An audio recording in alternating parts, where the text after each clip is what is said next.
So in this third part, we're going to say something briefly about how we go about planning assessment into a scheme of work, and then I'll say something about the task that I'm going to ask you to do. So, assessment in context. It's important if you formulated coherent historical inquiries which identify distinctive and clear learning objectives around concepts and skills drawn from the discipline of history, that you should be looking for evidence that students can demonstrate they've met those learning intentions. This is really clearly established in the principle of constructive alignment in the planning literature, that we start with learning intentions, that we devise learning activities that deliver those learning intentions, and that the work the children generate in those learning activities is what we can use to assess the extent to which they've achieved our original learning intentions. So there is this kind of slightly circular relationship. Learning intentions are delivered by activities. Activities enable us to make an assessment judgment about whether the learning intentions have in fact been met. So what does that mean in practice? Well, it means we establish learning intentions, we say something about the knowledge, the concepts and the skills we want to develop. We then have to establish some success criteria, that's statements that we and the students can use to assess success. So we have to say what success looks like, and then we devise tasks, which may be tests, but they may be this whole other range of tasks that we can do in the classroom that will generate evidence that will enable us to judge the extent to which the children have been successful in meeting those success criteria. So here's an example taken from an article by Harrison. Harrison's working in a local authority with a cluster of schools, and they've come up with this as their historical inquiry. This is their assessment task. If the textbooks tell us that conditions in most factories in England improved between 1835 and 1860, how can you explain the fact that these pictures seem to show things were getting worse? And then they give the children three images to interpret. And then they've got this as their kind of mark scheme. This is a differentiated success criteria statement. A low response from the children would just treat sources at face value and say the sources show that the factories are terrible, so therefore the factories couldn't have been getting better. A medium response would make a generalised point that pictures are just representations, so maybe we can't believe them. A higher response would show the students appreciated that sources were always designed to show a viewpoint, and they're beginning to understand what kind of a source it is, what kind of audience it was produced for, and what its purpose might be. And then a higher response would put the interpretation of those resources into the broader knowledge of the context, and maybe link them, for example, to the ongoing debate in England at the time about factory reform and the fact that there were successive bits of legislation to improve factory life for people. Now, it seems to me that if we know that, then there's something we could do that Harris isn't yet doing. So if the question is, if the textbooks tell us that conditions in most factories improved between 1835 and 1860, how do we explain the fact these pictures seem to show things were getting worse? If we were to share the next piece of information with the children, so we give them a checklist and we say, in your work you should show how we know factory conditions were improving overall and what the ongoing problems were that continued, and what evidence have you studied that has proven this to you, and you should show what each source portrays. So what is the interpretation that source is showing us? And you should show why those images may have been produced and used. What can you say about their provenance? I think if you give children this as a framework for the assessment, then they will all do better. Now, one suggestion is that by doing that, you're just taking away the unpredictable nature of the assessment, or you're scaffolding them so they can only give you a certain type of answer. But I think really you could mount an argument that said, if you gave students these pointers and you asked them to reflect that they had at least addressed them to the best of their ability, you really minimise the chance that you get these low responses. So you take away an option that children have almost thrown this task away by giving you a silly response. You prompt everyone to give the best response they could, which means all of the work is at least going to be engaging with the task at a higher level, and then you can give feedback on the extent to which the children really have understood each of these things. But it seems to me problematic if you set up an assignment and they're not even trying to engage with higher level reasoning because they're not clear that's what's required, then of course some children are going to do very badly. At least if you give them very clear information about what it is you're looking for and a very clear indication of what kinds of issues they should address, then everyone's in the same game. Everyone has the chance of success, and more importantly, because they're all striving for something which is a bit more difficult, then you get a really good opportunity to form a better judgment about the extent to which they are developing an understanding of this topic, or the extent to which they're really hampered by a lack of understanding. So I think giving these 3 prompts to a child that doesn't understand that a picture from a magazine is just an interpretation, it won't help them hugely. They will still demonstrate that lack of understanding in their answer.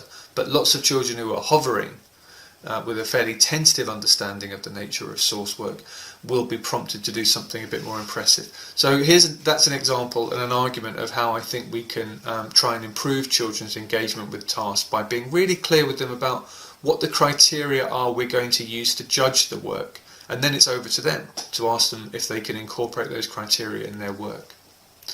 So we need to think about how we give feedback to children across a sequence of lessons. And there are different types of feedback. So we can give instant feedback in the moment as part of the conversation that we're having with 1 or 2 pupils. We can give feedback on individual tasks as they do them. If you put a group of sources on a table and ask children to extract information, we can give them feedback on how well they did that after 5 minutes. We can identify hinge points in a sequence of lessons. For example, a point at which we stop describing what happened and we move into analysing why it happened. We need to make sure we've got the description sewn up and really confidently understood before we can move on and ask the more difficult causation questions. So that's a hinge point, because it's a point at which the scheme of work turns into something else, and we want to build in opportunities to give feedback at that point to reassure ourselves and the students we're ready to move on. We can also just give feedback on each step in a sequence of learning at the end of each lesson or individual small group of lessons. We can give feedback more formally on draft summative work. If we're asking students to hand in a final essay, we can build in a drafting process and give them feedback on that. And we can give them feedback on summative work, so they get some feedback on how well they have done when they were trying to do their best and pulling all of this learning together at the end. So when we plan, says Wren in 2004, we need to plan for the opportunities when we'll be using informal AFL strategies, when we'll be using more formal strategies, and when we'll be using summative assessment, and what job each of those will do for us. And here's an example from Wren's article where he tries to put this into practice. So if we look down the left hand side, we get some sense of how the sequence of lessons builds up. So we start with who was Joan of Arc, what do we know about her, how important was she in her own time, why do some people believe that she didn't receive a fair trial, when did France need Joan the most, and at the end of that, do we think this character was a saint, a witch or a warrior? Now, for each of those questions, which is building up the level of children's understanding and critical thinking, Wren has indicated the kinds of activities they'd use. So who was Joan of Arc? He said, well, we'd introduce that via film extracts and cartoon representations and try and get children to make some obvious observations and interpretations. What do we know about her?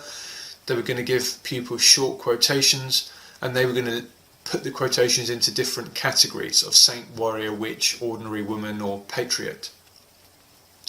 Then for how important was she in her lifetime, they were doing chronological activities, and for each point in the chronology trying to work out how significant an impact she had in France during the different stages of her life and during the different points of history. In the fourth bit, why do some people believe she didn't receive a fair trial? They would teach that through role play, taking different perspectives based on source work to demonstrate different perspectives people would have about whether this was fair or not. When did France need her most?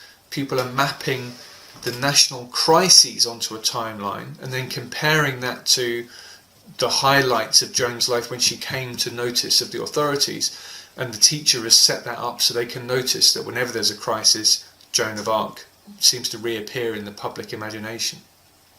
And then finally, the last lesson is taught through a debate in which two teachers model a discussion, and then they turn it over to pupils to continue it. And then they answer the big question, which is, was Joan of Arc a saint, witch or warrior? Which is an interpretation question. Now, what's distinctive about Wren's example here is he's also been really explicit about what kinds of AFL strategies he's building into this scheme of work. So in lesson 1, where they're looking at interpreting sources of information, the AFL strategy is just a question and answer session about gendered expectations. Did the people in the class expect to find portrayals of women from this period of time that showed them like this? So it's just a small question and answer session that enables a teacher to make a quick judgment about how children are engaging with this, whether they're getting what seems to them to be important. In the second lesson, where they're sorting their quotations into categories, there's a plenary, i.e. a phase at the end of the lesson, where the teacher asks students to review their work, to look at each other's work and to talk about the differences between them. And then that also helps to establish very clear learning goals for the rest of the sequence. Remember, we're building up to, was she a saint, witch or warrior? And so lesson 2 is the lesson that the teacher has used to really introduce that, and they will be able to emphasise this is what the rest of the learning is all about. In the third lesson, we've got these chronological activities, and the teacher is asking the children to discuss their judgments with others, so the teacher can listen in on those conversations and just check that the children are giving sensible answers, and can intervene and drop in more facts and ideas to help the children develop their answers. In the role play question, the teacher says they're returning to the inquiry question. They're reminding people about the kind of reputation that she had, which obviously relates to the trial. So there's another reminder to keep everyone focused on the quality of learning that we want, and they're giving children opportunities to individually construct their debate, their response, and then to debate that with others. So the teacher gets the opportunity to listen to individual points and to check that individuals are on track in their understanding of this content. In the next lesson, there's another whole class question and answer session, which enables the teachers to judge whether the quality of answers is progressing as they planned. And then at the end, when the teachers have when the students have done all of their debating and then they've answered the question by writing an essay, the students are also asked to explain why they changed their mind, if they changed their mind, during the sequence of lessons. And that's another way in which the children are reflecting on their learning and sharing that with the teacher, so the teacher can get some sense of how the children have engaged with the content. So a really nice example, I think, of Wren showing that when we come up with a teaching sequence, we should be able to align our AFL strategies with that. And you can see on the right hand column, there's nothing very technical or fancy here. It's just about us being really clear. How will we keep checking that the children are learning what we want them to, and that they're learning it in sufficient depth and quality? So that leads us on to the task I'm going to ask you to do for this week. I want you to devise an assessment plan for a group that you're teaching, which will provide you with the data you need for your third assignment. And then just post the plan with a brief description of the historical learning that you want to focus on. Okay, so it could be a bit like the table form that Wren is talking about, or you can present it in a slightly different way, but I just want you to come up with an assessment plan that will demonstrate to me what the learning is that you intend, and how you will get feedback on the extent to which pupils are actually learning it. And then that links into assignment 3, and I'm going to give you a reminder of assignment 3. So I want you in assignment 3 to write an impact study in which you demonstrate how your teaching has enabled just one learner to make progress. And I'm asking you to pick one learner, not because I don't think the rest of the class will also make progress, but I want you to really focus on the evidence you get from that learner. So I want you to be able to record the kind of answers they give you in class, the kinds of information you give them on how to improve. I want you to be able to make a quick note of how well they engage, of how you observe them in the classroom, of how well they do on all of their individual tasks and all of their group tasks. And I want you to be able to give me some commentary and some examples of the kind of answers they give you as they go through and write work in their books and share work more formally through answering questions in class. So that's why I'm asking you to focus on one person, so you can give me a really detailed view of your engagement with them and their and the evidence you've collected from them. So that can be in relation, what I want you to demonstrate they've made progress, and the progress can be in relation to the children's conceptual understanding or their skill development or both, but it's got to be history specific rather than a generic learning outcome.